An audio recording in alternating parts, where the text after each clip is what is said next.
about Inez, who's 36 from New York. I gave her a different name, different age, different country. And we were talking and we did EMDR about her death of her husband. And I think that the more I do EMDR, the more I see EMDR as a part of a grieving process, that we lost something, or something was taken away from us, or else we lost something. And in the death of a loved one, you have both, right? You have this grief of sadness, and you have a grief of anger, and you have a grief of fear. And fear is, I'm never going to feel the same again. I'm never going to feel happy again. The sadness is that this person's never going to come back. Why me? Why did this happen?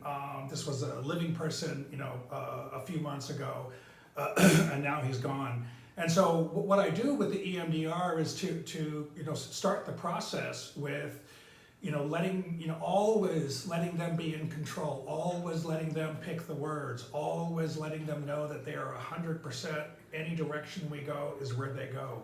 And with Inez, we went back to the moment of the passing, and there was still, as I always keep saying, there's still a lot of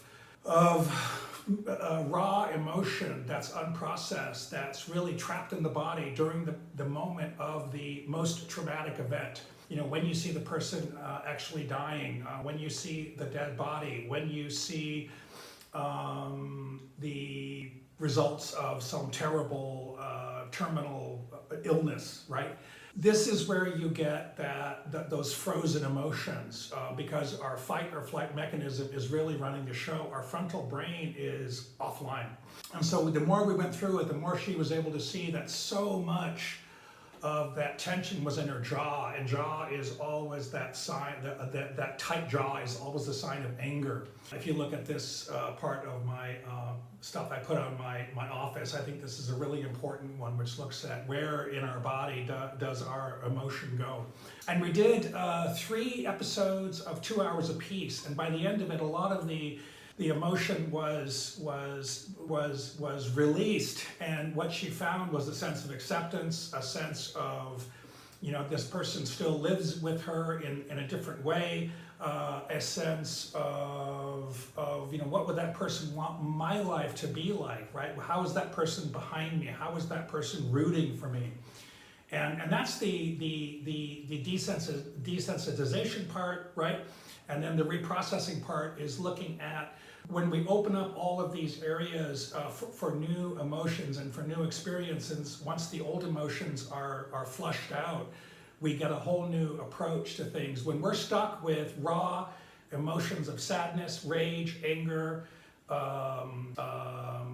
sadness, fear, we can't make room for other emotions. And that's the neat thing about EMDR. We get rid of the old trapped stale emotions and those old trapped stale beliefs about what we believe about ourselves, and we make room for new opportunities, new experiences, and new beliefs. And so we had some good success with Inez. And so that's it for today, and hope to see you tomorrow, and have a wonderful day and stay safe.